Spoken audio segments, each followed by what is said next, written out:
The reason you aren't in the top 1% has nothing to do with your work ethic and everything to do with your inability to be bored. While you're out there grinding, the elite are doing something that would terrify you. Nothing. In the next few minutes, I'm going to prove that your ambition is actually a neurological cage. I'm stripping away the productivity myths to show you the power of absence, the biological cheat code that allows the world's highest performers to outthink, outproduce, and out-earn you while working half the hours. Most of you will click off this video because your dopamine receptors are too fried to handle the truth. That's why you're the 99%. For the 1% who stay, let's begin. You're trapped in a mousetrap of your own design. Every notification, every scroll, or every podcast playing in the background while you work, you think these are harmless. You think you're optimizing. You're not. You're rewiring your prefrontal cortex to crave interruption. The average person checks their phone 96 times per day. That's once every 10 minutes during waking hours. Each check floods your system with a micro-hit of dopamine. Your brain learns to expect this. It starts to demand this. And over time, your baseline dopamine, what neuroscientists call basal dopamine, plummets. You become neurologically incapable of sustaining focus on anything that doesn't deliver instant feedback. This is the cage. You can't sit with a hard problem for 20 minutes without reaching for your phone. You can't be alone with your thoughts during a commute without turning on a podcast. You can't eat a meal without staring at a screen. You've trained your nervous system to associate stillness with discomfort, and discomfort is the one thing modern humans will do anything to avoid. So, you stay busy. You fill every gap. You tell yourself you're being productive when you're answering emails at 11 p.m. or listening to a self-improvement audiobook at 1.5 times speed while you're trying to fall asleep. But here's what you don't see. Your cognitive bandwidth is collapsing.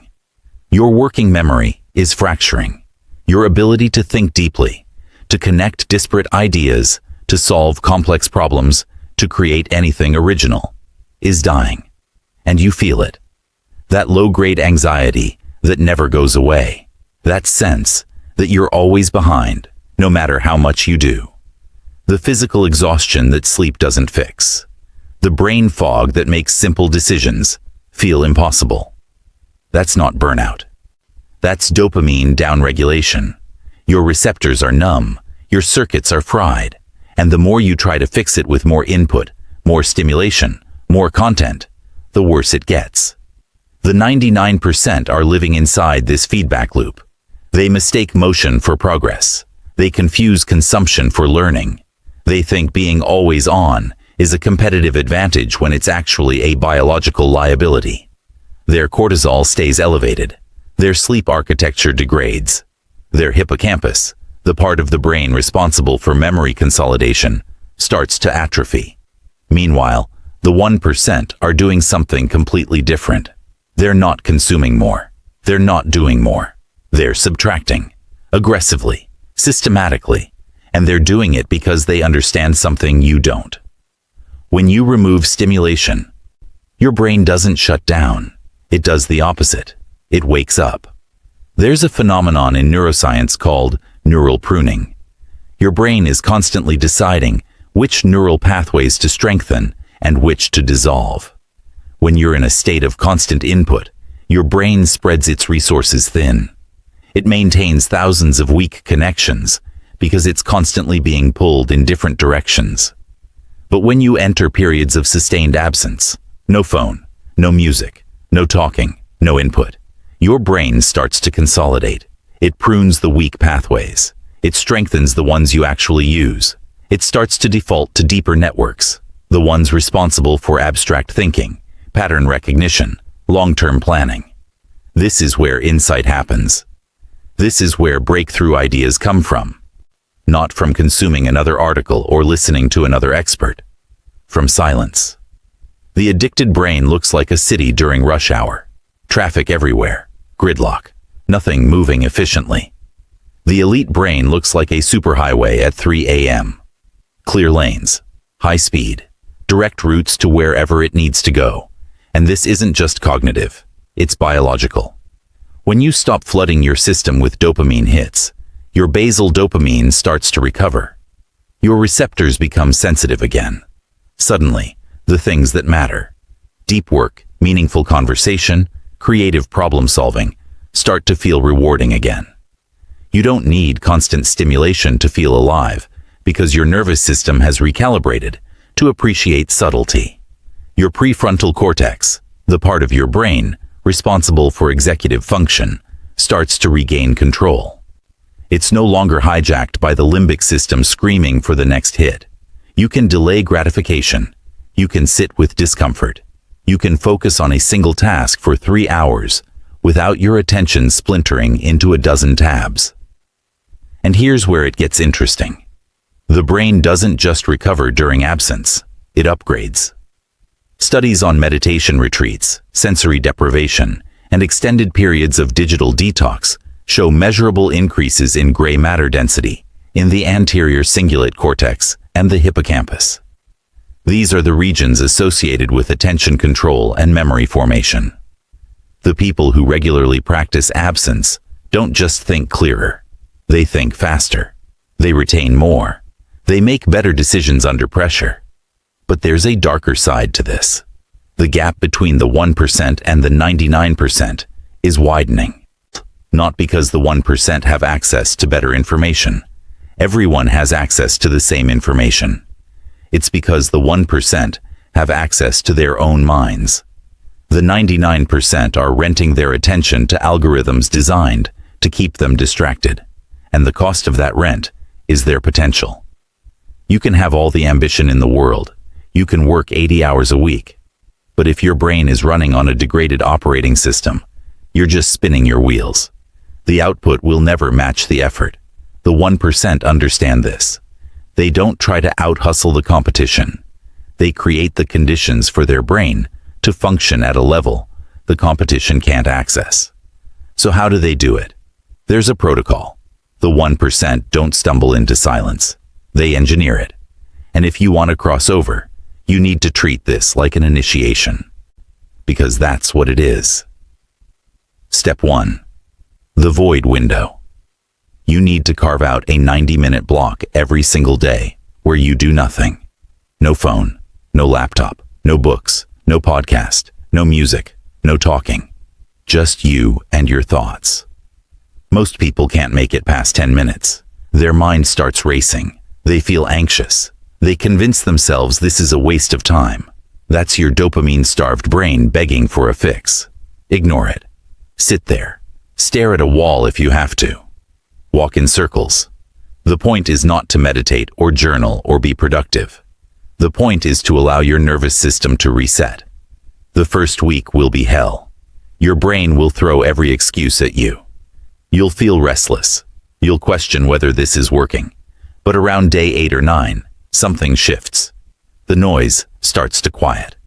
Thoughts that were scattered start to organize themselves. Ideas you've been chasing for months suddenly click into place. This is neural pruning in action. Your brain is finally getting the space to do what it does best. Solve problems you didn't even know you were working on. Step 2. Hard stimulus boundaries. You need to treat your phone like a loaded weapon. It stays in another room when you're working. It stays off for the first 2 hours after you wake up and the last hour before bed. No exceptions. No, just checking email real quick. Every time you break this rule, you're resetting your progress. You're reteaching your brain that stimulation is always available. And when stimulation is always available, focus becomes impossible. Install app blockers. Delete social media from your phone entirely. And turn off all notifications except calls from actual humans. Make it difficult to access distraction. The 1% don't rely on willpower. They rely on systems. They engineer their environment so the default behavior is focus, not fragmentation. And here's the part nobody talks about. You need to embrace boredom as a skill. Boredom is not the enemy. Boredom is the soil where creativity grows. When you're bored, your brain activates the default mode network, the same network that fires during insight and problem solving. But if you never allow yourself to be bored, you never access this network. You stay stuck in reactive mode, responding to inputs instead of generating original output. Step 3. The weekly blackout. Once a week, you need a full 24-hour digital detox. No screens, no internet, no exceptions. This is non-negotiable. Go for a long walk. Sit in nature. Cook a meal from scratch. Have a face-to-face conversation. Do anything analog. The goal is to give your dopamine system a complete reset, to remind your brain that life exists outside the digital cage. The people who do this consistently report the same thing. Their thinking becomes sharper. Their creativity spikes. Their stress drops. They sleep deeper. They feel more connected to their own life instead of living vicariously through screens. And when they return to work after the blackout, they operate at a level that shocks them. Problems that felt impossible on Friday suddenly have obvious solutions on Monday. But here's what separates the pretenders from the actual 1%. The pretenders do this for a week and then quit because they don't see immediate results. The 1% understand that this is a long game. You're not fixing a problem. You're rebuilding a foundation. And foundations take time. 3 months of consistent practice, and you won't recognize your own cognitive capacity. 6 months, and you'll wonder how you ever functioned in the old mode. A year, and you'll be operating in a different category than your peers. Not because you're smarter, because you have access to your own intelligence. We're entering an age of digital monasticism. The people who win over the next decade won't be the ones who consume the most information. They'll be the ones who protect their attention like a finite resource. Because it is. The 1% have already figured this out. They're not posting on social media. They're not checking email 50 times a day. They're not stuck in Slack threads debating minutiae. They've gone dark. And in that darkness, they're building things the 99% can't even conceptualize, because the 99% are too distracted to think. You have a choice. You can stay in the mousetrap. You can keep telling yourself that you'll start protecting your attention after you finish this one project, after things calm down, after you get through this busy season. But things will never calm down.